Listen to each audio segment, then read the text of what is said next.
Happy morning ma'am. ನಾನ್ ಮಾತಾಡಿ. ದೇವನಹಳ್ಳಿಯಿಂದ ಮಾತಾಡ್ತಾ ಇರೋದು. ನಿಮ್ಮ ಹೆಸರು? ಅನುಷಾ ಅಂತ. ಅನುಷಾ. ಓಕೆ, ಮಾತಾಡಿ. Okay ma'am. ನಾನು ಹಲೋ ಕೇಳಿಸ್ತಾ ಇದೆ, ಮಾತಾಡಿ.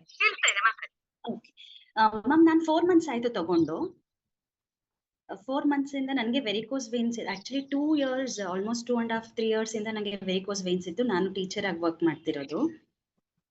ಸೊ ವೆರಿಕೋಸ್ ವೇನ್ಸ್ ಜಾಸ್ತಿ ಆದಾಗ ಲೈಕ್ ಡಾಕ್ಟರ್ಸ್ನ ಕನ್ಸಲ್ಟ್ ಮಾಡಿ ಎಲ್ಲ ವಿಚಾರಿಸ್ದೆ, ಎಷ್ಟು ಅದು ಆಪರೇಷನ್ಸ್ ಮಾಡಿದ್ರು ಹೆಂಗೆ ಮತ್ತೆ ಅದು ರಿಕವರ್ ಆಗಲ್ಲ ಅಂತೆಲ್ಲ ಹೇಳಿದ್ರು.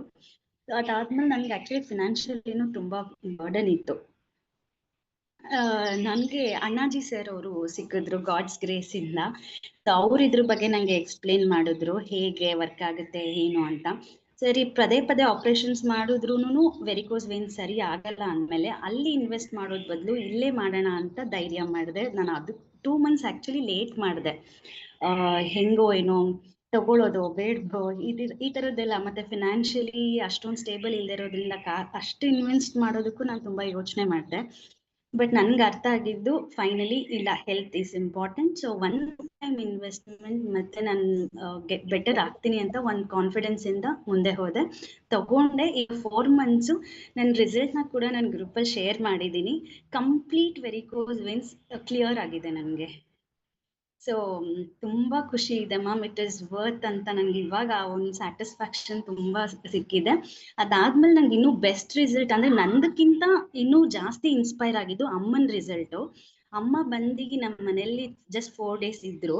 ಆ 4 ಡೇಸ್ ಮಲಗಿದಾಗ ಅವ್ರಿಗೆ ನಮ್ನೆಸ್ ಇದೆ, ನರ್ವ್ಸ್ದು ನಮ್ನೆಸ್ ಇದೆ. ಲೈಕ್ ಅವ್ರ ಸ್ಪರ್ಶನೇ ಗೊತ್ತಾಗಲ್ಲ, ಮುಟ್ಟಿದ್ರು ಕಟ್ ಮಾಡಿದ್ರು ಚುಚ್ಚಿದ್ರು ಗೊತ್ತಾಗ್ತಿರೋಷ್ಟು ಸ್ಪರ್ಶ ಇಲ್ದೇ ಇರೋ ತರ. ಸೊ ಸ್ಟಿಚ್ ಆಗ್ಬೇಕಾದ್ರೂ ಅವ್ರಿಗೆ ಕಟ್ ಆಗಿದ್ದಾಗ ವಿತೌಟ್ ಇಂಜೆಕ್ಷನ್ ಕೊಡದೇನೆ ಸ್ಟಿಚ್ ಹಾಕಿದ್ದಾರೆ. ಸೊ ಆ ತರದ್ದವ್ರಿಗೆ ಅವ್ರು ಜಸ್ಟ್ 4 ಡೇಸ್ ನನ್ನ ಜೊತೆ ಇದ್ದಾಗ ನಾನೇ ಮಲಗಿಸಿದ್ದೆ ಬೆಡ್ ಮೇಲೆ. ಅವ್ರಿಗೆ 3rd ಡೇ ಒಂಥರ ಡಿಫ್ರೆನ್ಸ್ ಗೊತ್ತಾಗಿದೆ, ಅವ್ರಿಗೇನೋ ಸ್ಪರ್ಶ ಫೀಲ್ ಆಗೋ ತರ ಆಗಿದೆ. ಸೊ 4 o'clockಗೆ ಬೆಳಿಗ್ಗೆ ಎದ್ದು ಕೂತಿದ್ರು ನನ್ಗೆ ಅದನ್ನ ಹೇಳ್ಬೇಕು ಅಂತ ಅವರು. ಸೊ ಅದು ಒಂದು ಟ್ರೆಮೆಂಡಸ್ ಚೇಂಜಸ್ ಅಂತ ಹೇಳ್ಬೋದು ಮ್ಯಾಮ್. ಅದಾಗಿದ ತಕ್ಷಣ ಅವರು ಕೂಡ ಪರ್ಚೇಸ್ ಮಾಡಿದ್ರು, ಈಗ ಹ್ಯಾಪಿ ಆಗಿದ್ದಾರೆ. Thank you so